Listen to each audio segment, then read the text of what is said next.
রাষ্ট্রীয়ভাবে সকল প্রতিষ্ঠানে, শিক্ষা প্রতিষ্ঠানে এরকম নেতা পূজা বাধ্যতামূলক করে বাংলাদেশের ঘরে ঘরে এই নেতা পূজা, মূর্তি পূজা ঢুকিয়ে দেওয়ার জন্য যারা চেষ্টা করেছে আল্লাহ তাদেরকে ধ্বংস করে দিয়েছে।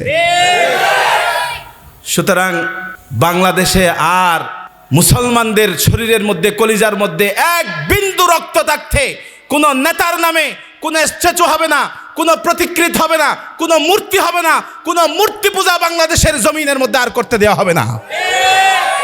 এটা আমরা ইনশাআল্লাহ করতে দেব না। তাহলে মুসলমান মূর্তি গড়বে নাকি ভাঙবে? ভাঙবে। আল্লামা ইকবাল বলেন, ये एक सिजदे जिसे तू गिराना समझाते हैं, हजार सिजदा से आदमी को देता है नजात। আল্লাহর কাছে এক, আল্লাহর কাছে সিজদা দিতে হবে একটা, সেটাকে তুমি ভার মনে করছো। ফজরের সময় উঠে মসজিদে যেতে হবে, সেটাকে তুমি ভার মনে করছো। তুমি যদি বুঝতা এই এক আল্লাহর কাছে মাথা ঠেকানোর কারণে দুনিয়ার লক্ষ লক্ষ মানুষের সামনে তোমাকে আর মাথা ঠেকাতে হবে না, নেতা পূজা করতে হবে না, গাছ পূজা করতে হবে না, বাস পূজা করতে হবে না, সূর্য পূজা করতে হবে না, কোনো মূর্তি পূজা করতে হবে না, সেটা যদি তুমি বুঝতা তাহলে তুমি হামাগুড়ি দিয়ে হলো মসজিদে এসে ফজরের জামাতে অংশগ্রহণ করতা, ঠিক কিনা? এই আমরা আজকে আল্লাহর ইবাদত ছেড়ে দিয়েছি, আমরা এখন কাবা বানিয়ে ফেলেছি আমেরিকাকে, ঠিক কিনা?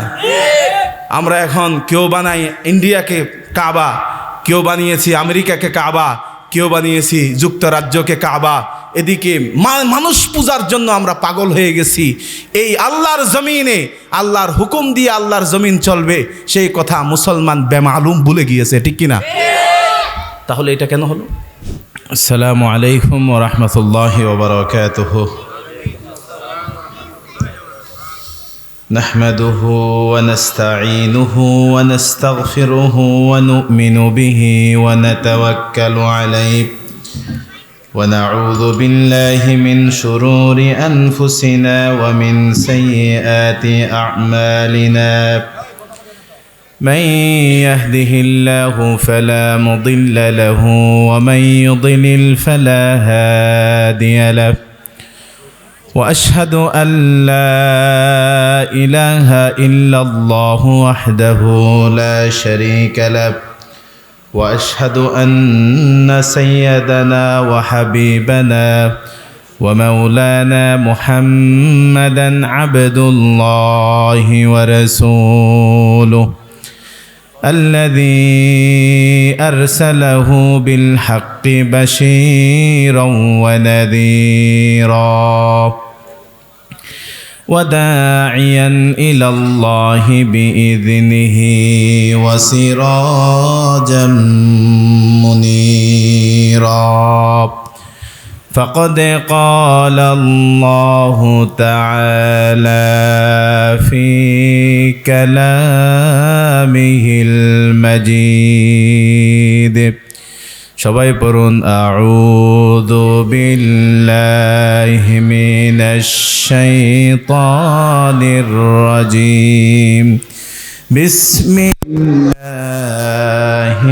রাহমানির রাহিম ওয়াল্লাযীনা ইজতানাবু الطاغوت أن يعبدوها وأنابوا إلى الله لهم البشرى فبشر عباده وقال تعالى في شان حبيبه ومحبوبه مخبرا وآمرا إن الله وملائكته يصلون على النبي يا أيها الذين آمنوا صلوا عليه وسلموا تسليما صلى الله على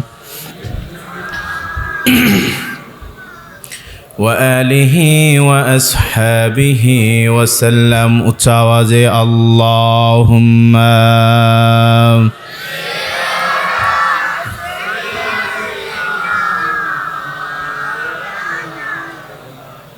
وعلى آل سيدنا যে ফুল যুগ যুগান্তরে খুশবু ছড়ায় আল্লাহুম্মা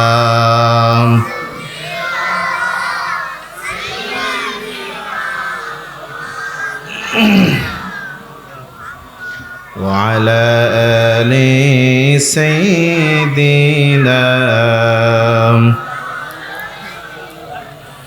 اللهم صل وسلم وبارك عليه মিয়াজিপাড়া যুব সমাজের উদ্যোগে আয়োজিত আজকের এই তাফসীরুল কোরআন মাহফিলের সম্মানিত সভাপতি, সম্মানিত অন্যান্য মেহমানবৃন্দ, প্রধান মুফাসসির হিসাবে উপস্থিত থাকবেন ডক্টর এবিএম মফিজুর রহমান আল আজহারি হাফিজাহুল্লাহ।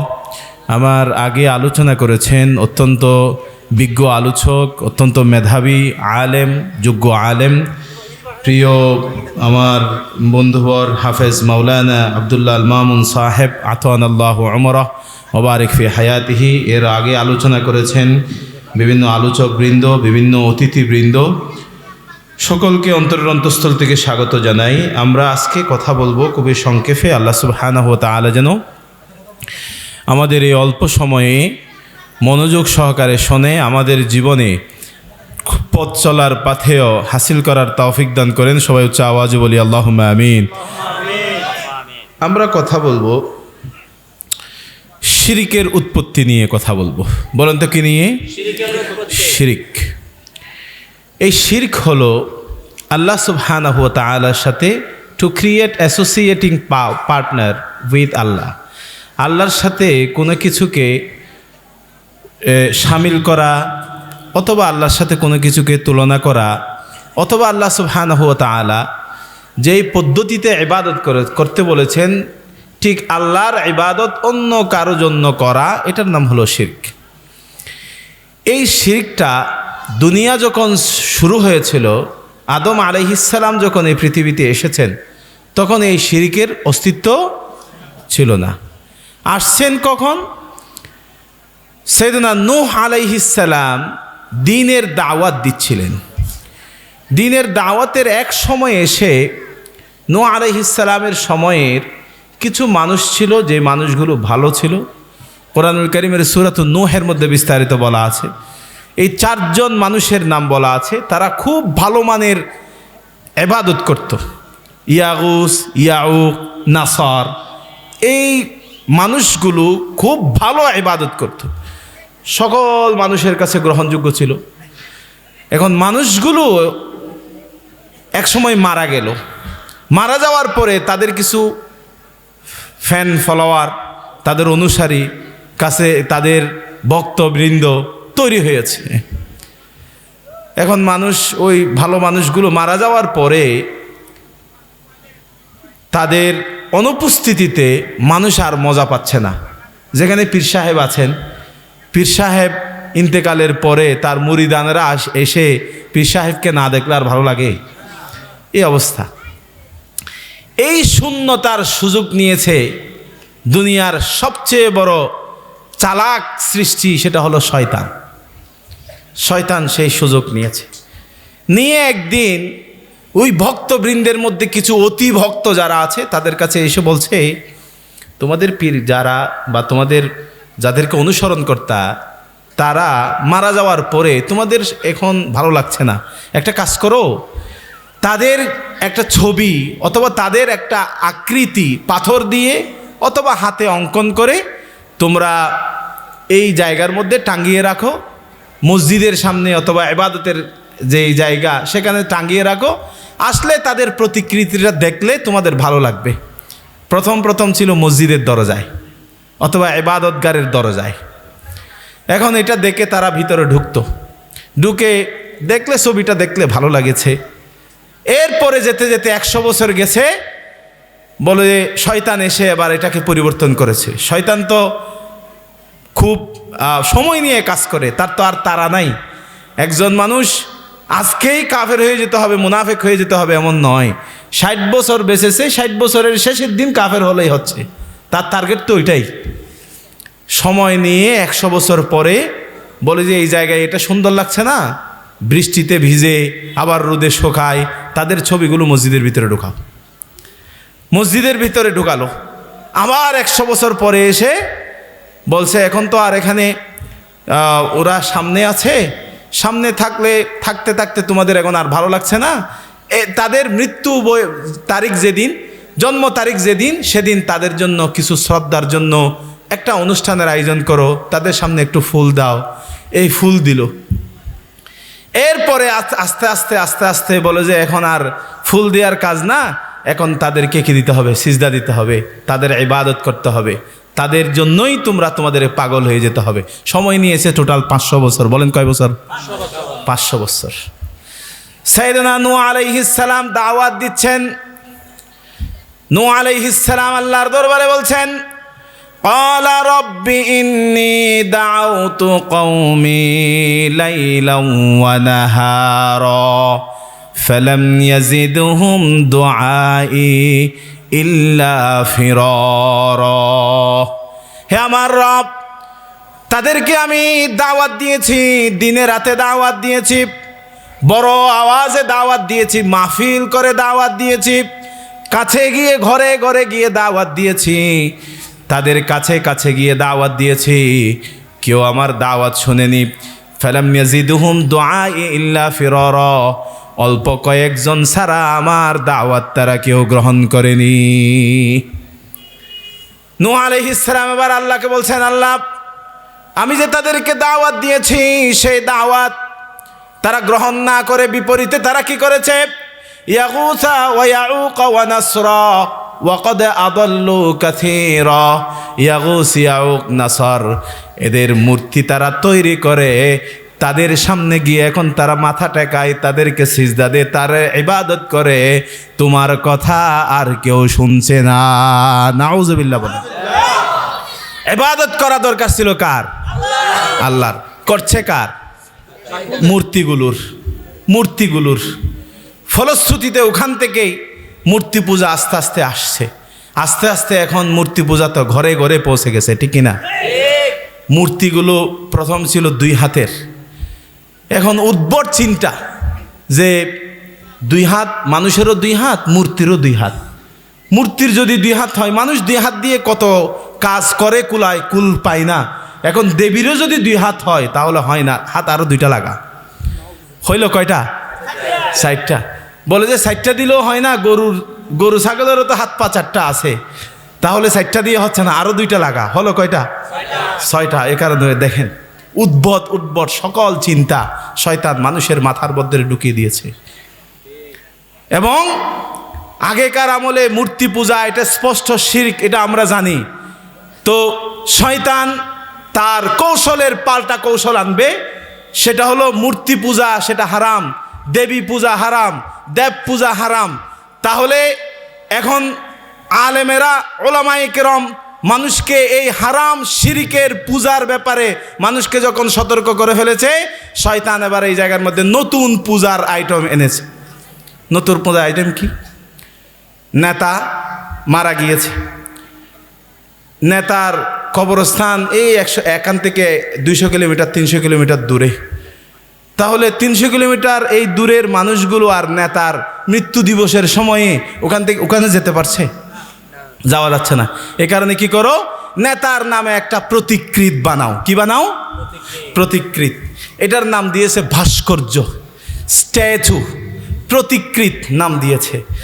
বছরে বছরে নেতার জন্মদিন আর মৃত্যুদিন আসবে, নেতার প্রতিকৃতের সামনে গিয়ে আপনি 1 মিনিট নীরবতা পালন করবেন। আছে নাকি নাই? আছে। তারপরে একটা ফুলের পাপড়ি নেবেন অথবা একটা পুষ্পস্তবক নেবেন, এটার সামনে গিয়ে নেতার প্রতিকৃতি আপনি দিয়েছেন। এটা কি নেতাকে দিয়েছেন নাকি পাথরকে দিয়েছেন? পাথরকে। এখন এটা হতে হতে এমন হয়েছে, রাষ্ট্রীয়ভাবে সকল প্রতিষ্ঠানে, শিক্ষা প্রতিষ্ঠানে এরকম নেতা পূজা বাধ্যতামূলক করে বাংলাদেশের ঘরে ঘরে এই নেতা পূজা, মূর্তি পূজা ঢুকিয়ে দেওয়ার জন্য যারা চেষ্টা করেছে, আল্লাহ তাদেরকে ধ্বংস করে দিয়েছে।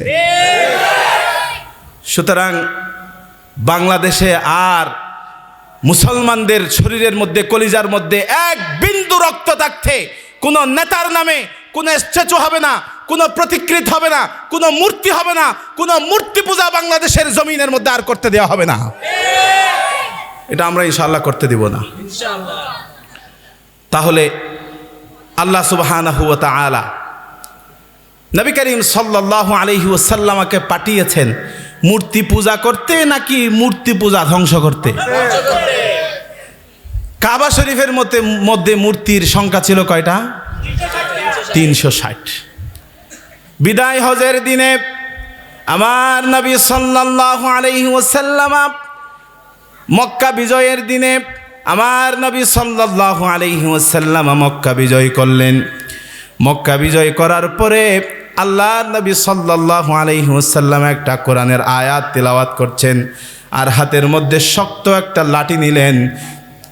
রাসূল বললেন, একবার পড়ছেন ওয়াকুল জাআল হাক্কু ওয়া যাহাকাল বাতিল ইন্নাল বাতিলা কানা যাহুকা। সত্য এসেছে, মিথ্যা চলে গেছে। নিশ্চয় মিথ্যা চলে যাওয়ার মতোই, বিতাড়িত হওয়ার মতোই। একটা আয়াত পড়েছে, একটা মূর্তি ভেঙেছে। 360টা মূর্তি ভেঙে তছনছ করে দিয়েছেন, মাটির সাথে গুড়িয়ে দিয়েছেন। কিয়ামত পর্যন্ত আর কাবা শরীফের ভেতরে মূর্তি ঢুকবে না। এবার রাসূল সাল্লাল্লাহু আলাইহি ওয়াসাল্লাম বলেছেন, নবী করিম সাল্লাল্লাহু আলাইহি ওয়াসাল্লাম আবার মক্কা থেকে মদিনায় আসলেন। মদিনায় এসে রাসূল সাল্লাল্লাহু আলাইহি ওয়াসাল্লাম হাদিস বর্ণনা করছেন। হাদিসটি বুখারী শরীফের কিতাবুল মাগাজি এবং কিতাবুল জিহাদ, কিতাবুদ দাওয়াত 3 জায়গার মধ্যে বর্ণনা হয়েছে। নবী করিম সাল্লাল্লাহু আলাইহি ওয়াসাল্লাম বলেছেন, আলা তুরিহুনি মিন দিল খালাসা। কে আছো দিল খালাসা নামক জায়গায় গিয়ে, সেখানে একটা মূর্তি আছে। ইয়ামেনের মানুষগুলো সেই মূর্তির পূজা করছে, মূর্তি পূজা মানুষের মধ্যে ছড়িয়ে দিচ্ছে। জিল খিলাসা নামক যেই জায়গার মধ্যে মূর্তি স্থাপন করা হয়েছে, ইয়ামেনের মানুষ বলে এই জায়গাটা হলো কাবা শরীফের সমমান। নাউজুবিল্লাহ। কাবা শরীফের মতো হবে এটা? বলে যে কাবা শরীফের যত মান, জিল খিলাসার মানও এত। নাউজুবিল্লাহ। নবী করিম সাল্লাল্লাহু আলাইহি ওয়াসাল্লাম বলেছেন, কেমন আছো আমার সাহাবীদের মধ্যে জিল খালাসাকে মাটির সাথে গুটিয়ে দিয়ে ধ্বংস করে দিয়ে আমার মনকে, আমার হৃদয়কে শান্ত করবে এমন কে আছো? নবী করিম সাল্লাল্লাহু আলাইহি ওয়াসাল্লামের কথা শুনে সাইয়েদুনা জারীর রাদিয়াল্লাহু তাআলা আনহু বলছেন, ইয়া রাসূলুল্লাহ, আমি আছি। ইয়া রাসূলুল্লাহ, আপনি আমাকে অনুমতি দেন, আমি আছি। রাসূল বলেছেন, তোমাকে অনুমতি দেয়া হলো, তুমি যাওয়ার জন্য প্রস্তুতি নাও। সাইয়েদুনা জারীর রাদিয়াল্লাহু তাআলা আনহু তার সাথে 50 জন লোক নিলেন। কতজন বলেন? 50 জন শক্তিশালী পালোয়ান নিলেন। জারীর রাদিয়াল্লাহু তাআলা আনহু 50 জন ব্যক্তি নিয়ে রাসূলুল্লাহর সামনে এসে হাজিরা দিচ্ছেন। ইয়া রাসূলুল্লাহ, আমরা সবাই যাওয়ার জন্য প্রস্তুত, কিন্তু জারীর রাদিয়াল্লাহু তাআলা আনহু রাসূলকে বলেছেন, ইয়া রাসূলুল্লাহ, একটা সমস্যা আছে। রাসূল বলেছেন, জারীর কি সমস্যা? ইয়া রাসূলুল্লাহ, আমার ছোট্ট বয়স থেকে একটা সমস্যা, একটা আমার রোগ আছে। সেটা হলো আমি ছোট্ট বয়স থেকে ঘোড়ার উপরে সোজা হয়ে বসতে পারতাম না, এখনও বসতে পারি না, আমি পড়ে যাই, ঢলে যাই। নবী করিম সাল্লাল্লাহু আলাইহি ওয়াসাল্লাম জারীর রাদিয়াল্লাহু তাআলা আনহুকে ডাকলেন। ডেকে রাসূল সাল্লাল্লাহু আলাইহি ওয়াসাল্লাম ফাসাক্কা ফি সাদরিহি, তার বুকের মধ্যে একটা ঠাস করে একটা থাপ্পড় দিলেন, একটা বাড়ি দিলেন। জারীর রাদিয়াল্লাহু তাআলা আনহু বলেছেন, হাত্তা রাআইতু আতরা আসাবিহি, আমি রাসূলের হাতের আঙ্গুলের স্পষ্ট, রাসূলের হাতের স্পর্শ আমি আমার কলিজা পর্যন্ত অনুভব করেছি। সুবহানাল্লাহ। রাসূলের কলিজা, রাসূলের হাতের স্পর্শ কলিজায় অনুভব করেছি। সাথে সাথে যেন আমার পুরা জীবন পরিবর্তন হয়ে গেছে। আর রাসূল দোয়া করেছেন, আল্লাহুম্মা সাব্বিতহু ওয়াজআলহু হাদিয়াম মাহদিয়া। আল্লাহ আমার জারিরকে তুমি ঘোড়ার উপরে প্রতিষ্ঠিত রাখো, আর তাকে তুমি হেদায়েত প্রদানকারী এবং হেদায়েত প্রদানকারীদের অনুসরণকারী হিসাবে তুমি কবুল করে নাও। জারির রাদিয়াল্লাহু তাআলা আনহু বলেছেন, ওই দিন থেকে আমি মৃত্যু পর্যন্ত যতদিন বেঁচেছি ঘোড়ার উপরে আমি উঠেছিলাম, ঘোড়া নিয়ে আমি যুদ্ধ করেছি, এক সেকেন্ডের জন্য ঘোড়া থেকে আমি ঢলে পড়িনি। আল্লাহু আকবার। নবী করিম সাল্লাল্লাহু আলাইহি ওয়াসাল্লামের দোয়া কবুল করেন কে? আল্লাহ। মুসলমানের একমাত্র হাতিয়ার হলো দোয়া। যেখানেই আপনি আটকে যাবেন, যেখানেই আপনি বিপদে পড়বেন, রাতের নিশীতে আপনার বিপদে ছাড়া দেওয়ার মতো কেউ নাই, কিন্তু আপনাকে সাড়া দেওয়ার মতো একজন আছেন, তিনি কে? ওয়া ইযা সাআলাকা ইবাদি আন্নী ফাইন্নী করিব। বান্দা যদি জিজ্ঞেস করে আমি কই, বান্দাকে বলো আমি তার খুব কাছেই আছি। আল্লাহু আকবার। সব সময় ডাকতে হবে কাকে? ইয়্যাকা না'বুদু ওয়া ইয়্যাকা নাস্তাঈন। চাইতে হবে আল্লাহর কাছে, ইবাদত করব আল্লাহ। রাজি আছেন তো? আল্লাহ কবুল করুক। এবার জারির রাদিয়াল্লাহু তাআলা আনহু 50 জনকে সাথে নিয়ে চলে গেলেন জিল খিলাসাকে ধ্বংস করার জন্য। জারির রাদিয়াল্লাহু তাআলা আনহু জিল খিলাসার মধ্যে ঢুকে প্রথমে জিল খিলাসার যে সমস্ত পাদ্রী পুরোহিত যারা আছে তাদেরকে সতর্ক করেছেন, তোমাদের ব্যাপারে রাসূলুল্লাহর নির্দেশ চলে আসছে, হুকুম চলে আসছে, তোমাদের জিল খিলাসা ধ্বংস করে দিতে হবে।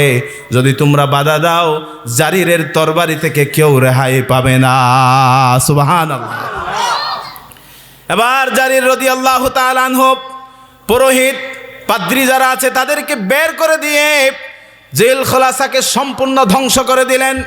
সব কিছু ধ্বংস করে দিয়ে আগুন জ্বালিয়ে দিয়েছেন। জারির রাদিয়াল্লাহু তাআলা আনহু ওই 50 জন সঙ্গী সহ ওই জিল খলাসাকে ধ্বংস করে দিয়ে আল্লাহু আকবরের একটা তাকবীর দিয়েছেন। এবার একজনকে পাঠিয়ে দিয়েছেন, যাও রাসূলুল্লাহর কাছে গিয়ে খবর দাও জিল খলাসাকে আমরা ধ্বংস করে দিয়েছি, আজকের পর থেকে জিল খলাসার মধ্যে আর কোনো মূর্তি পূজা হবে না, হবে একমাত্র একজনের ইবাদত। তিনি বলেন কে? আল্লাহর ইবাদত হবে। এই জমিনে আর কোনো সময় মূর্তি পূজা হবে না। মূর্তি পূজাকে সমূলে ধ্বংস করে দেওয়ার জন্য আমার নবী এসেছেন। জোরে বলেন ঠিক কিনা? ঠিক। এবার নবী করিম সাল্লাল্লাহু আলাইহি ওয়াসাল্লাম জারির রাদিয়াল্লাহু তাআলা আনহু সহ যারা আছেন সবার জন্য দোয়া করেছেন। তাহলে মুসলমান মূর্তি গড়বে নাকি ভাঙবে? ভাঙবে। আল্লামা ইকবাল বলেন, ये एक सिजदे जिसे तू गिराना समझाते हैं, हजार सिजदा से आदमी को देता है नजात। আল্লাহর কাছে এক, আল্লাহর কাছে সিজদা দিতে হবে একটা, সেটাকে তুমি ভার মনে করছো। ফজরের সময় উঠে মসজিদে যেতে হবে, সেটাকে তুমি ভার মনে করছো। তুমি যদি বুঝতা এই এক আল্লাহর কাছে মাথা ঠেকানোর কারণে দুনিয়ার লক্ষ লক্ষ মানুষের সামনে তোমাকে আর মাথা ঠেকাতে হবে না, নেতা পূজা করতে হবে না, গাছ পূজা করতে হবে না, বাস পূজা করতে হবে না, সূর্য পূজা করতে হবে না, কোনো মূর্তি পূজা করতে হবে না, সেটা যদি তুমি বুঝতা তাহলে তুমি হামাগুড়ি দিয়ে হলো মসজিদে এসে ফজরের জামাতে অংশগ্রহণ করতা। ঠিক কিনা? এই আমরা আজকে আল্লাহর ইবাদত ছেড়ে দিয়েছি, আমরা এখন কাবা বানিয়ে ফেলেছি আমেরিকাকে। ঠিক কিনা?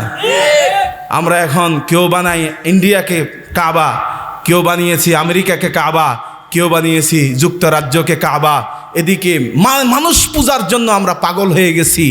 এই আল্লাহর জমিনে আল্লাহর হুকুম দিয়ে আল্লাহর জমিন চলবে, সেই কথা মুসলমান বেমালুম ভুলে গিয়েছে। ঠিক কিনা?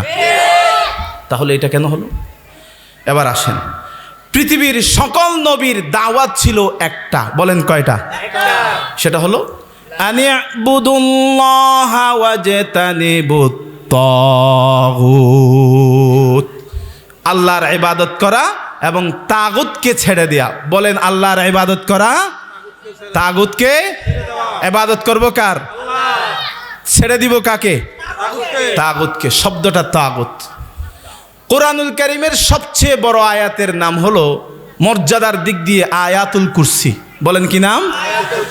কোরআনুল কারীমের সূরাতুল বাকারার 255 নম্বর আয়াত। এখানে আল্লাহ নিজের পরিচয় দিয়েছেন। আল্লাহ যদি আল্লাহর পরিচয় না দিতেন পৃথিবীর কোনো জ্ঞানী, কোনো গবেষক, কোনো বিজ্ঞানী আল্লাহকে খুঁজে পাওয়ার জন্য গবেষণা করেও আল্লাহকে খুঁজে পেত না।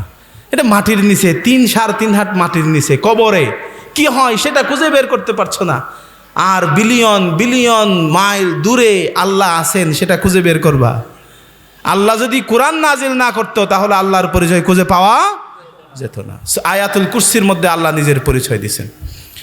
নিজের পরিচয় দেওয়ার পরে 256 নম্বর আয়াতে আল্লাহ বলছেন, লা ইকরাহা ফিদ্দীনি ক্বাদ তাবায়্যানার রুশদু মিনাল গায়ব ফামান ইয়াকফুর বিত্তাগুতি ওয়া ইউমিন বিল্লাহি ফাকাদ ইসতামসাকা বিল উরওয়াতিল ওয়াসকা লা ইনফিসামা লাহা ওয়াল্লাহু সামিউন আলিম। দ্বীনের মধ্যে কোনো বাড়াবাড়ি নাই। লা ইকরাহা ফিদ্দীন, চাইলে টেনে জোর করে একজনকে মুসলমান বানাতে পারবা না। ক্বাদ তাবায়্যানার রুশদু মিনাল গায়, কোনটা হেদায়েতের পথ এবং কোনটা বাতিলের পথ স্পষ্ট হয়ে গেছে। রাসূল স্পষ্ট করে দিয়েছেন, ঠিক কিনা? কোনটা হেদায়েত কোনটা বাতিল স্পষ্ট করে দিয়েছেন। এরপরে আল্লাহ বলছেন, এখন থেকে যদি তুমি ইমানদার হতে চাও তাহলে তোমাকে ঈমান আনতে হবে একটা জিনিসের উপরে। বলেন কয়টা? একটা জিনিসের উপরে ঈমান আনতে হবে এবং কুফরি করতে হবে, অস্বীকার করতে হবে, কাফের হতে হবে একটার। বলেন কয়টার? ইমানদার হতে হবে কয়টার? একটার। কাফের হতে হবে কয়টার? আবার জোরে বলেন, ইমানদার কয়টার? কাফের হতে হবে কয়টার? একটার। আপনারা বলছেন কাফের হব হুজুর, আল্লাহ অর্ডার দিছেন, কাফের না হয়ে পারবো? আল্লাহ যদি কাফের হতে অর্ডার দেয় আমরা কিছু করতে পারবো? আল্লাহ বলেছেন ফামান ইয়াকফুর বিত্তাগুত ওয়া ইউমিন বিল্লাহ, ফামান ইয়াকফুর, যে কুফরি করবে, বিত্তাগুতি, তাগুতের কুফরি করবে, তাগুতের কাফের হবে, ওয়া ইউমিন বিল্লাহি, এবং আল্লাহর উপরে ঈমান আনবে, ফাকাদ ইসতামসাকা বিল উরওয়াতিল ওয়াসকা, সে যেন শক্তিশালী একটা হাতল ধরল। সুবহানাল্লাহ। তাহলে কাফের কিসের হতে হবে বুঝছেন? এখন কাফের হতে হবে তাগুতের। বলেন কিসের? তাগুতকে অস্বীকার করতে হবে, ঈমান আনতে হবে আল্লাহর উপরে। কিসের উপরে? আল্লাহর উপরে। আল্লাহর উপরে ঈমান আনার জন্য রাসূল ছাড়া আপনি ঈমান পাবেন না কোথাও। রাসূল ছাড়া ঈমান কোথাও পাওয়া যাবে না। এখন আসেন, এখন তাগুত কি জিনিস সেটা বুঝতে হবে। তাগুতকে অস্বীকার করলে আপনি শক্তিশালী একটা হাতল ধরেছেন। শক্তিশালী হাতলটা কি? আবার এটা ব্যাখ্যা করলে তাগুতের ব্যাখ্যা চলে আসবে। ধরেন এই সময়ে খুব ভয়ঙ্কর একটা তুফান হবে, সেই তুফানের সিকিউরিটি অ্যালার্ট জারি করলো সরকার, যারা যারা এলাকার মধ্যে আছো সবাই সাইক্লোন শেল্টারের মধ্যে চলে যাও, যারা সাইক্লোন শেল্টারের মধ্যে যাবা না তারা সবাই মারা যাবা। এখন এক মানুষ অতি চালাকি করে সে চিন্তা করেছে, আমার ঘর জীর্ণ শীর্ণ ঘর, ভাঙাচোরা ঘর, এই ঘর ছেড়ে আমি কোথাও যাব না। ভাঙা একটা ঘরের মধ্যে সে রয়ে গেছে। তুফান আসলে এই ভাঙা ঘর থেকে, সে ভাঙা ঘরের মাধ্যমে সে কি তুফান থেকে রক্ষা পাবে? আল্লাহ বলছেন, মাসালুল লাযীনা ইত্তাখাযু মিন দুনিহি আউলিয়া কামাসালিল আনকাবুত ইত্তাখাযাত বাইতান ওয়া ইন্না আওহানাল বুয়ুতি লাবাইতিল আনকাবুত। যারা আল্লাহকে ছেড়ে দিয়ে অন্য কাউকে বা তাগুতকে যারা প্রভু হিসাবে, রব হিসাবে, মাবুদ হিসাবে গ্রহণ করে নিয়েছে, তাদের উদাহরণ হলো তারা কঠিন তুফানের সময়ে মাকড়সার জাল ধরেছে। আর আমার সৃষ্টির মধ্যে সবচেয়ে দুর্বল ঘর বাঁধে হলো মাকড়সার জাল। এখন বলেন, তুফানের দিনে মাকড়সার জাল ধরে কেউ তুফান থেকে রক্ষা পাবে? আল্লাহ বলছেন, ফাকাদ ইসতামসাকা বিল উরওয়াতিল ওয়াসকা, যে আল্লাহর উপরে ঈমান এনেছে, তাগুতকে অস্বীকার করেছে, সেই কঠিন তুফানের দিনে খুব শক্তিশালী একটা হাতল পেল, সেই হাতল ধরে সে বেঁচে যাবে, জাহান্নাম থেকে বেঁচে জান্নাতুল ফিরদাউসে পৌঁছে যাবে। আল্লাহু আকবার। তাহলে ঈমান আনতে হবে কার উপরে? কাফের হতে হবে কিসের? তাগুতের। তাগুত। এখন তাগুত কি জিনিস? শয়তান আর তাগুত প্রায় কাছাকাছি, তবে শয়তান মানুষকে শয়তানের আইন মানানোর জন্য বল প্রয়োগ করে না, শাস্তি প্রয়োগ করে না। শয়তান মনে মনে ওয়াসওয়াসা দিবে, নামাজ না পড়ে ওদিকে যা, টেলিভিশনের দোকানে যা, নামাজ না পড়ে ওদিকে যা, ওইটা কর ওইটা কর, এভাবে মনে মনে ওয়াসওয়াসা দিবে। আর তাগুত কি করবে? তাগুত করবে তোমাকে এই দেশের মধ্যে থাকতে হলে তোমাকে ধর্মনিরপেক্ষবাদী আইন মানতে হবে, সমাজতন্ত্র তোমাকে মানতে হবে, অমুক নেতাকে তোমাকে জাতির পিতা মানতে হবে ইত্যাদি একটা ধরনের ফোর্স তোমাকে প্রয়োগ করে তোমাকে শাস্তি দিয়ে তার আইন মানাতে বাধ্য করবে। আল্লাহর আইনকে তারা দুনিয়া থেকে ডিলিট করে দেওয়ার চেষ্টা করবে। কথাটা কোথা থেকে বললাম? কোরআন থেকে। এবার আসেন আমরা কোরআন থেকে শুনি। আল্লাহ সুবহানাহু ওয়া তাআলা বলেছেন, আলাম তারা ইলাল্লাযীনা ইয়াজউমুনা আন্নাহুম আমানু বিমা উনজিলা ইলাইকা ওয়া মা উনজিলা মিন ক্বাবলিক ইউরিদুনা আইয়াতাহাকামু বিহি ইলা الطاغوت وقد أمروا أن يكفروا به। তুমি দেখবা কিছু কিছু মানুষ আছে যারা মুখে বলে ঈমান এনেছে, মুখে বলবে আমরা ঈমানদার, মুখে বলে আমরা মদিনার ইসলামে বিশ্বাসী, মুখে বলবে আমরা অমুক ইসলামে বিশ্বাসী, মুখে বলবে আমরা 5 ওয়াক্ত নামাজ পড়ি, কিন্তু নামাজের সময়ে তাদের কোনো খবর নাই। দেশের মধ্যে নামাজ কায়েমের কথা বলার মধ্যে তাদের কোনো খবর নাই। দেশের মধ্যে কোরআন প্রতিষ্ঠা করার আন্দোলনের মধ্যে তাদের কোনো শরিক নাই। তাদেরকে যখন আপনি বলবেন যদি তোমরা ইসলামের উপরে তোমাদের বিশ্বাস থাকে, যদি তোমরা প্রকৃত মুমিন হতে চাও, মুসলমান হতে চাও, তাহলে তোমরা ইয়াতাহাকামু বিহি ইলাত তাগুত, তাগুতের হাকেম তাগুতের আইন ছেড়ে দিয়ে সংসদের মধ্যে তোমার রানিং যে তাগুত মার্কা সংবিধান আছে সেটাকে বাদ দিয়ে কোরআনকে সংবিধান দাও। তখন বলবে এটা আমার দ্বারা সম্ভব না। আছে না নাই?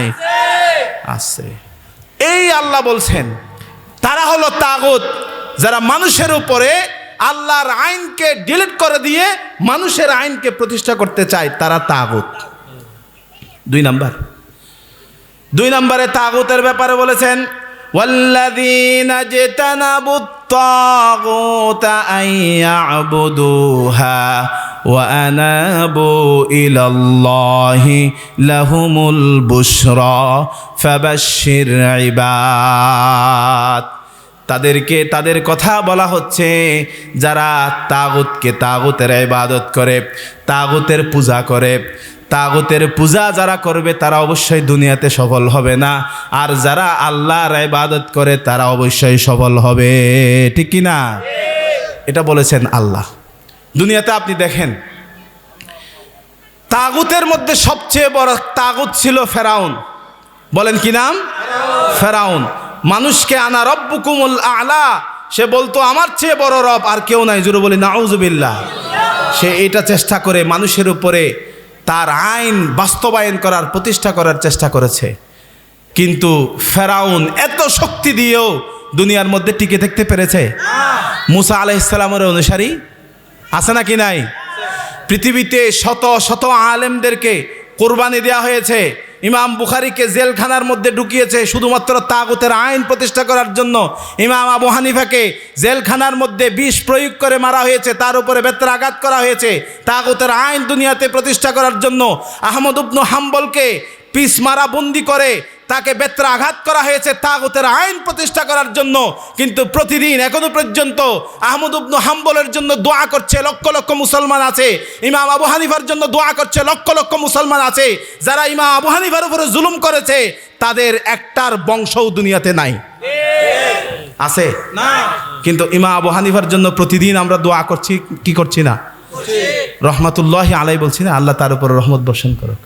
আহমদ ইবনে হাম্বলের লেখা মুসনাদ আহমদ পড়ছি, ইমাম আবু হানিফার লেখা ফেকার মাসালাগুলো আমরা পড়ছি, ফিকহুল আকবার আকাইদের কিতাব আমরা নিয়মিত পড়ছি, পড়াচ্ছি। তাহলে তার জন্য দোয়া হচ্ছে। আর তাগুত দুনিয়াতে আছে? আছে। আধুনিক জমানার তাগুত আমরা দেখেছি আমার বাবা জাতির পিতা, আমার বাবা জাতির পিতা আছে নাকি নাই?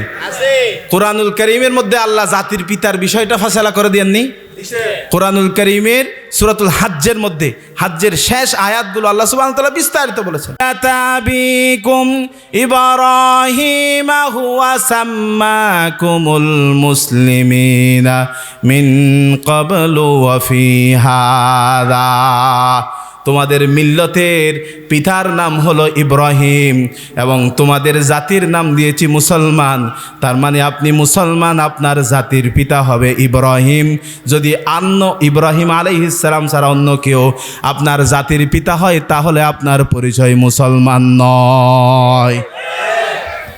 কোরআনে এই ফয়সালা দিয়েছেন, মিল্লাতা আবিকুম ইব্রাহিম সাম্মাকুমুল মুসলিমিন। মুসলমান জাতির পিতা, মুসলমানদের জাতির পিতা ইব্রাহিম আলাইহিস সালাম।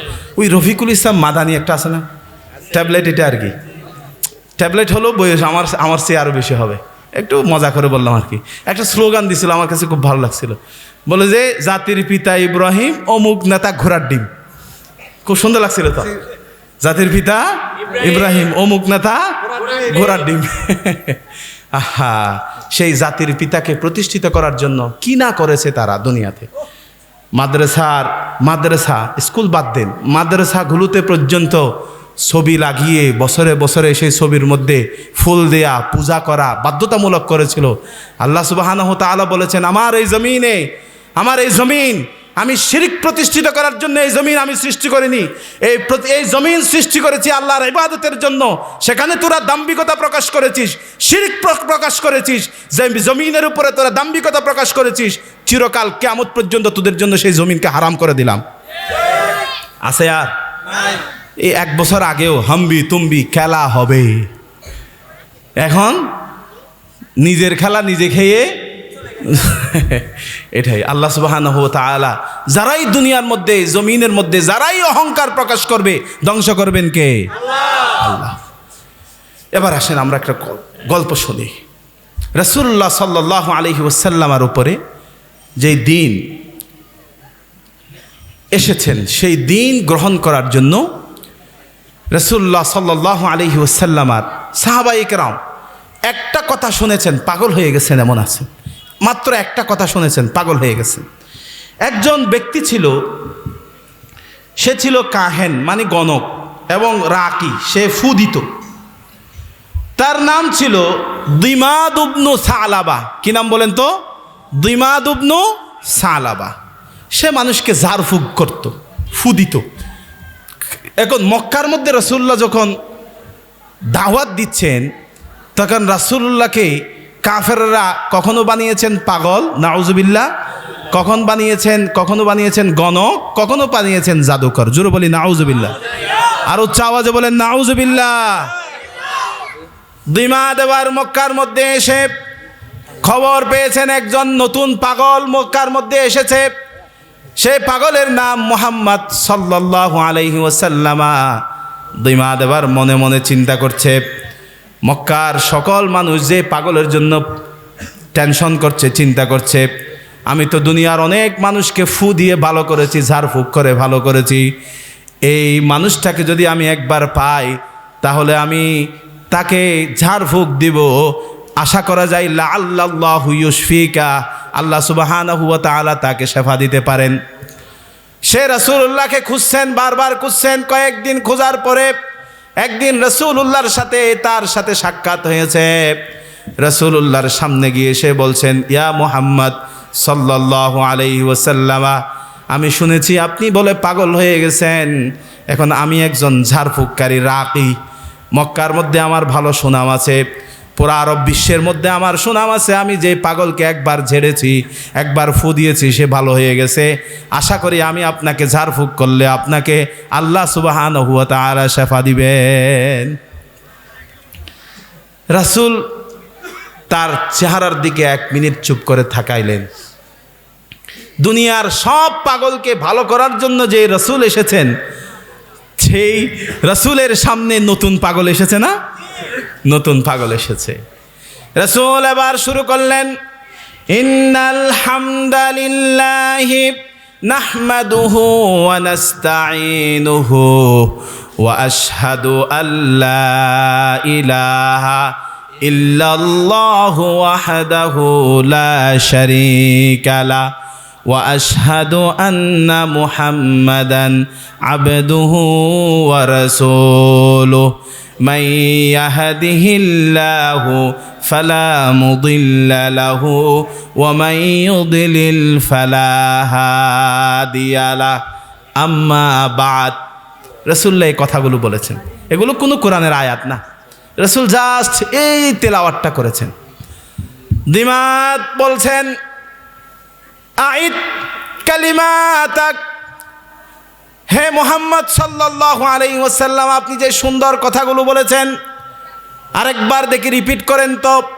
রাসূল আরেকবার তেলাওয়াত করলেন। দিমাত নিঃশব্দ হয়ে সেটা শুনেছেন। আবার বলছেন ইয়া রাসূলুল্লাহ, আবার বলেন। তিনবার রাসূল বলেছেন। বলার পরে দিমাত বলেছেন সামিআতু কওলাল কাহানা, শুনেন মুহাম্মদুর রাসূলুল্লাহ, দুনিয়ার লক্ষ লক্ষ কাহিনদের গণকদের কথা আমি শুনেছি। কওলাস সাহরা, আমি লক্ষ লক্ষ গণকের কথা আমি শুনেছি। ওয়া কওলাস শুআরা, লক্ষ লক্ষ কবিদের কথা আমি শুনেছি। কিন্তু আপনার মতো সুন্দর কথা যে বলতে পারে সে কখনো গণক হবে না, গায়ক হবে না, কখনো জাদুকর হবে না, কখনো সে শুআরা কবি হবে না। আপনার প্রত্যেকটা শব্দের গভীরতা সমুদ্রের গভীরতার চেয়ে আরো বেশি গভীর। আল্লাহু আকবার। বলেছেন ও মুহাম্মদ সাল্লাল্লাহু আলাইহি ওয়াসাল্লাম, আপনার প্রত্যেকটা কথার প্রেমে পড়ে গেছি আমি এখন থেকে বিশ্বাস করেছি আপনি কোনো পাগল নন, আপনি জাদুকর নন, আপনি কবিও নন, আপনি হলেন শেষ নবী মুহাম্মাদুর রাসূলুল্লাহ সাল্লাল্লাহু আলাইহি ওয়াসাল্লাম। আল্লাহু আকবার। বলেছেন মুহাম্মাদুর রাসূলুল্লাহ, আমি আর কাফের থাকতে চাই না, দয়া করে আপনার হাতটা বাড়িয়ে দিন।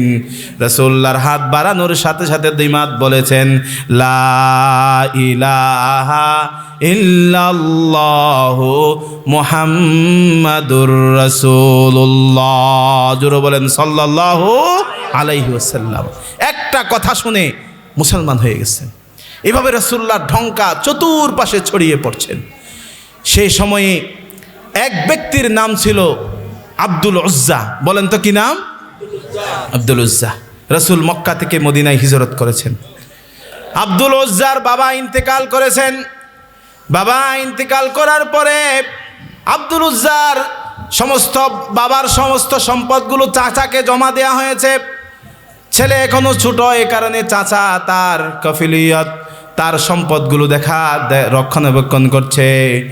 ওই সময়ে তার মন ভালো না, এদিকে যাই ওদিকে যাই, মক্কার যে সমস্ত অশৃঙ্খলা বিশৃঙ্খলা সেগুলো দেখে তার ভালো লাগছে না, জাহেলিয়াত তার আর পছন্দ হচ্ছে না। একদিন রাসূলের এক সাহাবীর মুখে শুনেছেন শেষ নবী মুহাম্মদুর রাসূলুল্লাহ সাল্লাল্লাহু আলাইহি ওয়াসাল্লামে এসে গেছেন, তার হাতে ইসলাম গ্রহণ করো, তোমার শান্তি চলে আসবে। এবার আব্দুল উজ্জা সিদ্ধান্ত নিয়েছে আমি আর ঘরের মধ্যে বসে থাকবো না, শেষ নবী মুহাম্মদুর রাসূলুল্লাহ যে এসেছেন তার কাছে আমি চলে যাব।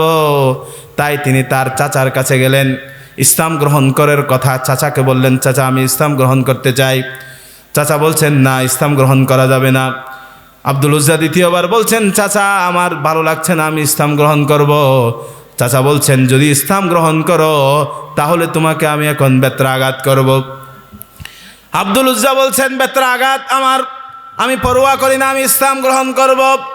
চাচা বলছেন তারপরেও যদি তুমি ইসলাম গ্রহণ করো তোমার বাবার যত সম্পদ আমার কাছে রক্ষিত আছে, সমস্ত সম্পদগুলো আমি বাজেয়াপ্ত করে দিব, একটা সম্পদও তোমাকে দিব না।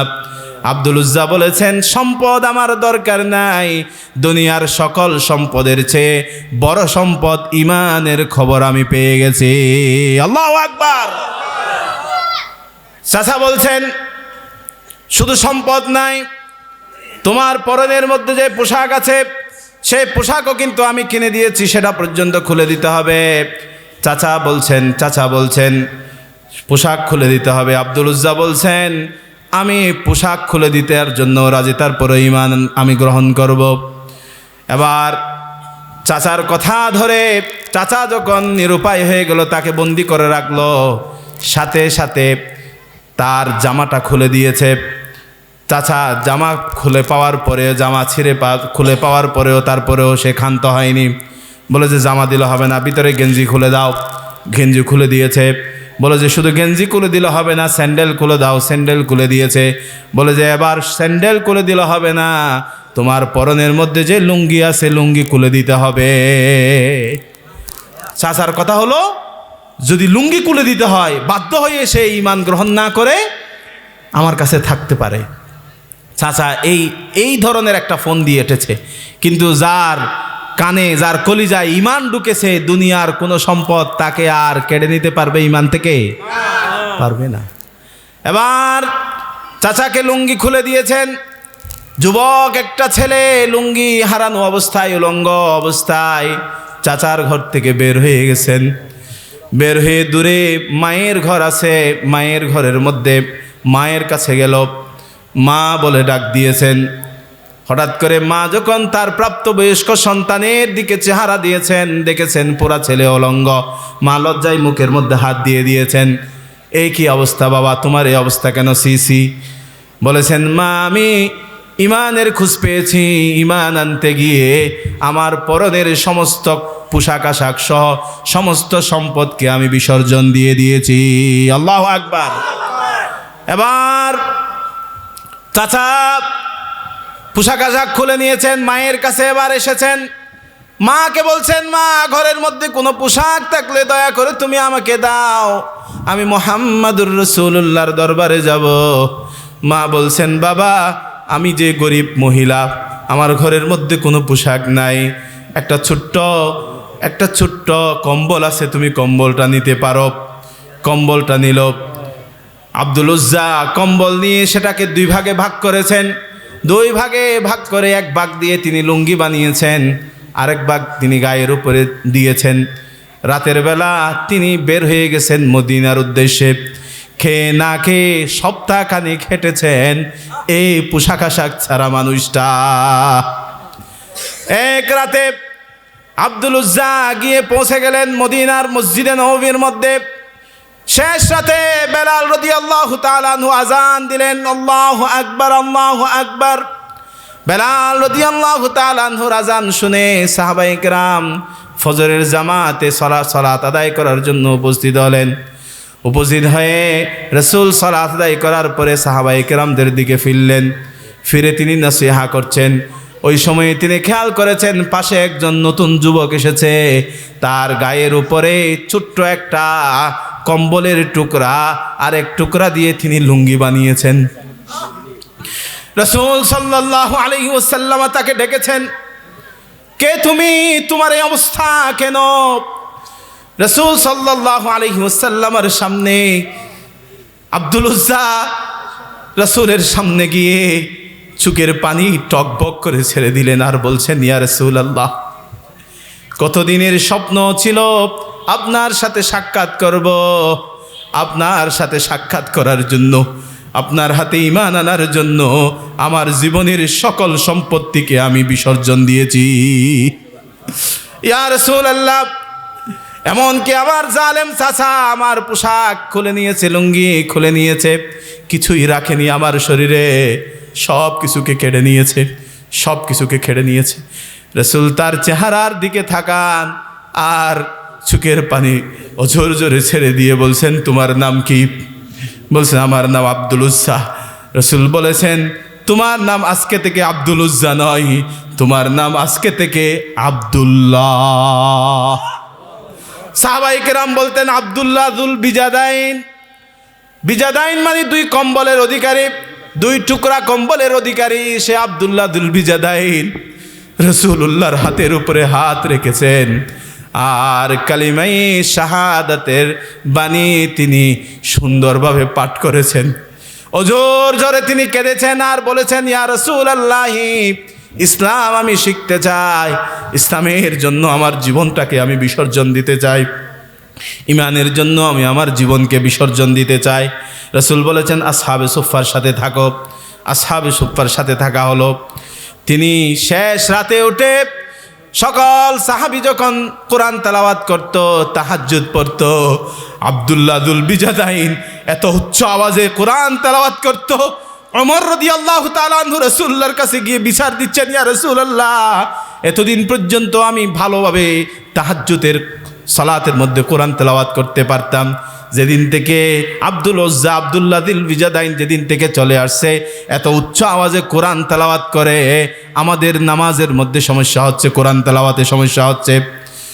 রাসূল সাল্লাল্লাহু আলাইহি ওয়াসাল্লাম ওমরের দিকে তাকিয়ে বললেন, ওমর, আব্দুল্লাহ দুল বিজাদাইনকে মানা করা যাবে না, চিৎকার করতে দাও এই ঈমানের জন্য, কোরআনের জন্য। তার জীবনের সব কিছুকে সে বিসর্জন দিয়েছে। আল্লাহু আকবার। সব কিছুকে বিসর্জন দিয়েছে ওমর, তাকে কোনোভাবে ছেড়ে দেওয়া যাবে না, কোনোভাবে মানা করা যাবে না, চিৎকার করে তাকে কোরআন তেলাওয়াত করতে দাও। ইতিমধ্যে তাবুকের যুদ্ধ চলে আসছে।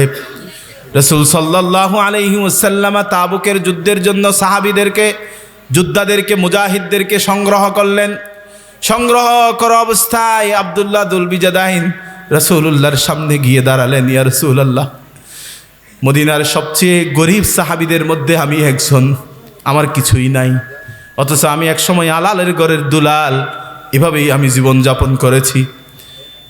ইয়া রাসূলুল্লাহ, তায়েফের তাবুকের যুদ্ধের মধ্যে আমি অংশগ্রহণ করতে চাই। রাসূল বলেছেন, আব্দুল্লাহ, তুমি কি সত্যি চাও? আব্দুল্লাহ বলেছেন, ইয়া রাসূলুল্লাহ, যেই দিনের জন্য সম্পদ ছেড়েছি, কাপড় চোপড় পেরে ছেড়েছি, ইজ্জত ছেড়েছি, সেই দিনের জন্য যদি আমার জীবন দিতে পারে, আমার চেয়ে বড় সৌভাগ্যবান আর কেউ হবে না।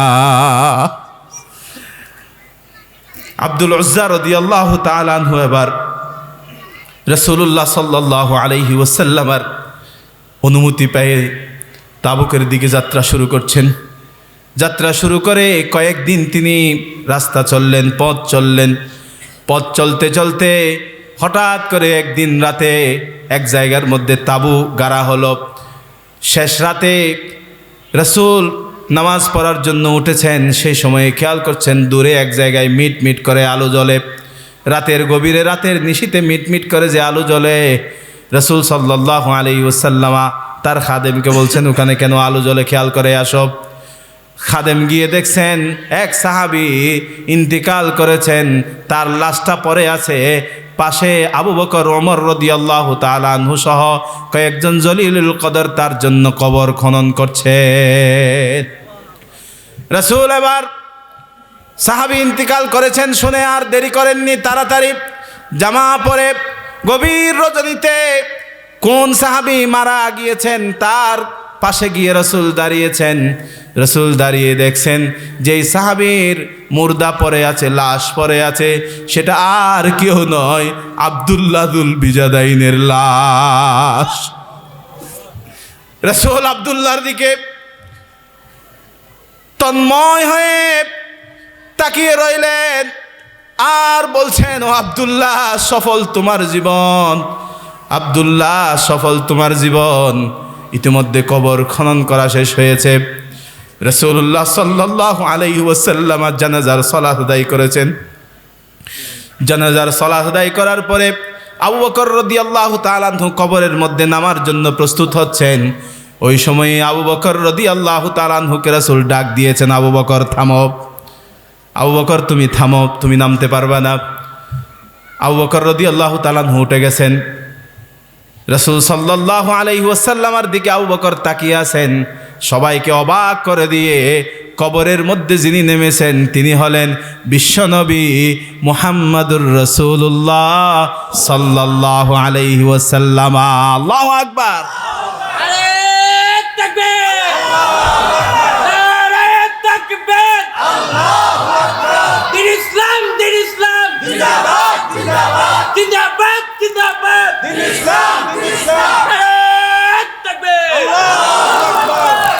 এবার নবী করিম সাল্লাল্লাহু আলাইহি ওয়াসাল্লাম কবরে নামলেন। কবরে নেমে রাসূল বলেছেন, ও আমার সাহাবীরা, আমার আব্দুল্লাহর লাশটাকে আমার কুলে দাও। রাসূলুল্লাহ সাল্লাল্লাহু আলাইহি ওয়াসাল্লাম আব্দুল্লাহ রাদিয়াল্লাহু তাআলা আনহুর লাশটাকে কুলে নিলেন। কুলে নিয়ে রাসূল সাল্লাল্লাহু আলাইহি ওয়াসাল্লাম আস্তে আস্তে রাখলেন। রাখা অবস্থায় মাথাটা তার এক হাতের মধ্যে আছে, পুরা শরীরটা কবরের মধ্যে রেখেছেন।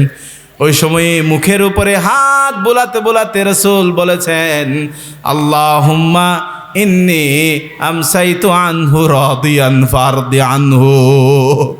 ও আল্লাহ, এ আমার আব্দুল্লাহ যুল বিজাদাইন, তার উপরে আজকে সন্ধ্যা পর্যন্ত আমি মুহাম্মদুর রাসূলুল্লাহ সন্তুষ্ট ছিলাম। আল্লাহ, আমি মুহাম্মদুর রাসূলুল্লাহ যার উপরে সন্তুষ্ট, তুমিও তার উপরে সন্তুষ্ট হয়ে যাও, তার জন্য জান্নাতুল ফিরদাউসে ঘর বানিয়ে দাও। রাসূল সাল্লাল্লাহু আলাইহি ওয়াসাল্লাম আর দোয়া শুনলেন। দোয়া শুনে সাইয়েদনা আবু বকর রাদিয়াল্লাহু তাআলা আনহু হঠাৎ করে তিনি কেঁদে উঠলেন। কেঁদে উঠে বললেন, আবু বকর, ধন্য হতো তোমার জীবন। লাউ উদিত, যদি এমন হতো আজকে আব্দুল্লাহ যুল বিজাদাইনের লাশ না হয়ে আবু বকর তোমার লাশ যদি হতো, কতই না ভালো হতো। যে খবরে নেমেছেন মুহাম্মদুর রাসূলুল্লাহ সাল্লাল্লাহু আলাইহি ওয়াসাল্লাম, আর মুহাম্মদুর রাসূলুল্লাহ সাক্ষ্য দিয়েছেন, আল্লাহ আমি তার উপরে সন্তুষ্ট আছি, তুমিও তার উপরে সন্তুষ্ট হয়ে যাও। এর চেয়ে ধন্য জীবন দুনিয়াতে আর কি হতে পারে? রাসূল সাল্লাল্লাহু আলাইহি ওয়াসাল্লাম দাফন কাফন পরিয়ে তার জন্য দোয়া করেছেন। সাইয়েদনা জাবের রাদিয়াল্লাহু তাআলা আনহু বলেছেন, আমার এত ঈর্ষা লেগেছে, আমার এত খারাপ লেগেছে, ওই কবরের মধ্যে যেই লাশ, আব্দুল্লাহর লাশ না হয়ে আমি জাবের যদি ওখানে মারা যেতাম, তাহলে আমার আর কোনো দুশ্চিন্তা থাকতো না, সুজা জান্নাতুল ফিরদাউস আমার ঠিকানা হতো। সুবহানাল্লাহ। সুতরাং ইসলামের জন্য জীবন বিসর্জন দেওয়ার মধ্যে সার্থকতা আছে নাকি নাই? এবার আল্লাহর সাথে সাক্ষাৎ করতে চান? আল্লাহর সাথে দেখা করতে চান? কারা কারা চান দেখি হাত তোলেন তো। আল্লাহু আকবার। হাত নামান। শর্ত আছে, আল্লাহ বলেছেন কোরআনুল কারীম সূরাতুল কাহফের শেষ আয়াত, আল্লাহ সুবহানাহু ওয়া তাআলা বলেছেন, ফামান কানা ইয়ারজু লিকা রাব্বিহি ফালইআমাল আমালান সালিহান ওয়া লা ইউশরিক বিইবাদাতি রাব্বিহি আহাদা। আল্লাহু আকবার। যারা আল্লাহর সাথে সাক্ষাৎ করতে চাও, ফামান কানা ইয়ারজু লিকা রাব্বিহি, তাদের রবের সাথে যারা সাক্ষাৎ করতে চাও, ফালইআমাল আমালান সালিহা, তারা যেন ভালো কাজ করতে চায়, তারা যেন ভালো কাজ করে। 2 নাম্বার, ওয়ালা ইউশরিক বিইবাদাতি রাব্বিহি আহাদা, তারা যেন তাদের রবের ইবাদতে অন্য কাউকে শরীক না করে। সুবহানাল্লাহ। তাহলে 1 নাম্বার ভালো কাজ করতে হবে, বলেন কি কাজ? 2 নাম্বার শিরিক থেকে বেঁচে থাকতে হবে। কিসে থেকে? আপনি যদি শিরিক থেকে বেঁচে থাকেন, ভালো কাজ করে যান, আল্লাহর সাথে সাক্ষাৎ হবে। জোরে বলি ইনশাআল্লাহ। যে ব্যক্তি শিরিক করবে, আল্লাহর নবী সাল্লাল্লাহু আলাইহি ওয়াসাল্লাম বলেছেন, বুখারীর হাদিস কিতাবুল ঈমান, নবী করিম সাল্লাল্লাহু আলাইহি ওয়াসাল্লাম বলেছেন, মান কানা আখিরু কালামিহি লা ইলাহা ইল্লাল্লাহ দাখালাল জান্নাহ। রাসূল বলেছেন, যার সর্বশেষ কথাটা লা ইলাহা ইল্লাল্লাহু মুহাম্মাদুর রাসূলুল্লাহ সাল্লাল্লাহু আলাইহি ওয়াসাল্লাম, এই কথা যার হবে সর্বশেষ কথা, সেই ব্যক্তি অবশ্যই জান্নাতে যাবে। জোরে বলি সুবহানাল্লাহ। তবে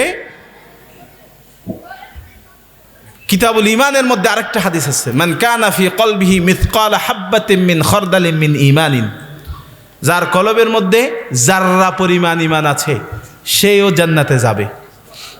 তবে শর্ত হলো, যে ব্যক্তি ঈমান এনে ভালো কাজ করেছে সে আগে জান্নাতে যাবে, আর যে ব্যক্তি ঈমান এনে শিরিক করেনি, ভালো কাজও করেনি, সেই ব্যক্তি ওই ঈমান আনার কারণে পাপ করেছে, ঈমানও এনেছে, পাপও করেছে, কিছুদিন জাহান্নামের শাস্তি পেয়ে তারপরে জান্নাতে যাবে, কিন্তু জান্নাতে যাবে।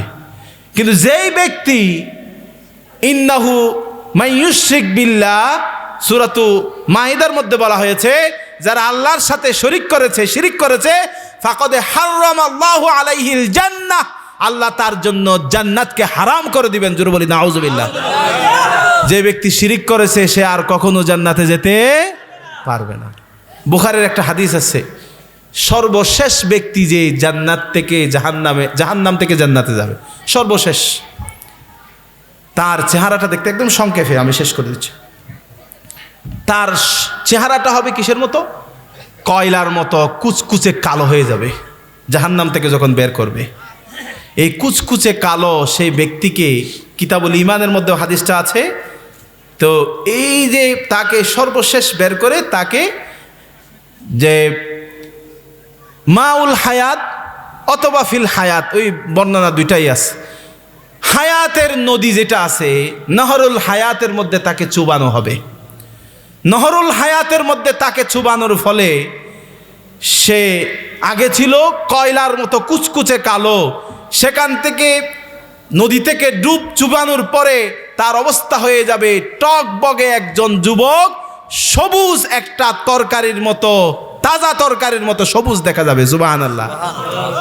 তাকে সর্বশেষ জান্নাতে ঢুকানো হবে। অনেক লম্বা হাদিস এটা, আমার সময় শেষ তো এই কারণে সংক্ষেপে বলছি। সর্বশেষ জান্নাতে ঢুকানোর জন্য আল্লাহর সাথে কন্ডিশন হবে, আল্লাহ কথাবার্তা বলবেন, তার সাথে কথাবার্তা হবে, হতে হতে আল্লাহ তাকে জান্নাতের মধ্যে ঢুকানোর জন্য অনুমতি দিবে। জান্নাতের মধ্যে যখন তাকে ঢোকানোর জন্য অনুমতি দিবে, জান্নাতের দরজায় যাওয়ার সাথে সাথে সমস্ত ফেরেশতা দাঁড়িয়ে যাবে এবং বলবেন সালামুন আলাইকুম তিবতুম ফাদখুলুহা খালিদিন। জান্নাতে ঢুকে যান চিরকালের জন্য, এই জান্নাত থেকে আপনাকে আর কখনো বের করা হবে না। সুবহানাল্লাহ। যে ব্যক্তি জান্নাতের দরজা একবার ক্রস করবে আর তাকে জান্নাত থেকে বের করার কোনো সুযোগ নাই। ওই যে ফাঁদ আছে না, আমাদের ওদিকে যাই বলে মাছ ধরার জন্য ফাঁদ, মাছ একবার ঢুকলে ওখান থেকে আর বের হওয়া যায় না, ঠিক এটাও জান্নাতও এমন, ঢুকবেন শুধু, বের হওয়ার কোনো সুযোগ নাই। এই জান্নাতে আপনি ঢুকার পরে প্রথম কাজ যেটা, একজন ফেরেশতা আসবে, ইকরা ওয়াত্তাকি ওয়ারাত্তিল কামা কুনতা তুরাত্তিলু ফিদ দুনিয়া। ইকরা, কোরআন তেলাওয়াত করো, ওয়ারাত্তিল, তার তিল সহকারে কোরআন তেলাওয়াত করতে হবে, মানে শুদ্ধ কোরআন তেলাওয়াত। যে আমাদের দেশে কোরআন তেলাওয়াত জানে না এমন অসংখ্য ডক্টর হোল্ডার আছে, তাকে ইংরেজি বলতে দিলে পা ইংরেজি বলে ফেলবে, আর কোরআন তেলাওয়াত গেলে আলহামদুলিল্লাহি রাব্বিল আলামিন। আছে নাকি নাই? আছে। এই যে কোরআন তেলাওয়াত, জান্নাতের মধ্যে ঢোকার সাথে সাথে ফেরেশতা বলবে কোরআন তেলাওয়াত করো। বান্দা বলবে কেন কোরআন তেলাওয়াত করতে হবে কেন? বলে যে আল্লাহর হুকুম হলো তুমি জান্নাতে ঢোকার সাথে সাথে তোমাকে কোরআন তেলাওয়াত করতে হবে। কোরআনের যতটা আয়াত তুমি শুদ্ধভাবে মুখস্থ বলতে পারবা, জান্নাতের ততটা নাজ নিয়ামত তোমার জন্য আল্লাহ বরাদ্দ করবেন। সুবহানাল্লাহ। ওমর রাদিয়াল্লাহু তাআলা আনহু হাদিসের ব্যাখ্যায় বলছেন, জান্নাতের নিয়ামত ততটা, কোরআনের আয়াত যতটা। জোরা কোরআনের যত আয়াত, জান্নাতের নিয়ামতও তত। একটা আয়াত আপনি মুখস্থ দিতে পারবেন, একটা মর্যাদা জান্নাতের মধ্যে পাবেন। তো যাদের 10টা সূরা মুখস্থ আছে, জান্নাতে মর্যাদা পাবেন কয়টা? আর কোরআনের হাফেজ যারা আছে কয়টা? যা আছে এরই জান্নাতের নিয়ামত যাহা আছে সবগুলো ভাবে কারা? কোরআনের হাফেজ যারা আছে, সে হাফেজদেরকে কষ্ট দেয়। আছে নাকি নাই? আছে।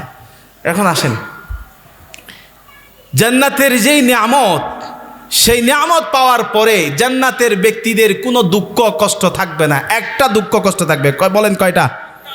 আরো জোরে বলেন। জান্নাতের প্রত্যেক জান্নাতি ব্যক্তির কোনো দুঃখ কষ্ট থাকবে না, কিন্তু একটা আফসোস থাকবে, উফ যদি 2 রাকাত নামাজ বেশি পড়তাম, এই নিয়ামতটা পাইতাম। আমার চাচাতো ভাই এই নিয়ামতটা পাচ্ছে, আমি পাচ্ছি না। উফ, ওখানে টেলিভিশন না দেখে যদি এই কোরআনের আয়াতটা যদি মুখস্থ করে নিতাম, উফ। প্রত্যেকের একটা আফসোস থাকবে, বলেন কয়টা? তার মানে অহেতুক টেলিভিশন দেখবেন আর? জোরে বলেন। যারা বলেননি তারা বলছেন হুজুর দেখবো। কত পার্সেন্ট বলছেন? মানে সর্বোচ্চ না হলে আমার মনে হয় 20% বলছেন। ইমানকে কলিজার ভিতরে ধারণ করে বলেন, আজকের পর থেকে অহেতুকভাবে কোনো অশ্লীল কোনো সিনেমা, কোনো ছবি, কোনো নাটক দেখবেন? আরো জোরে বলেন, দেখবেন? আল্লাহকে সাক্ষী রেখে আপনাদের জন্য দোয়া করছি, আল্লাহ কবুল করুন। জোরে বলি আল্লাহুম্মা আমিন।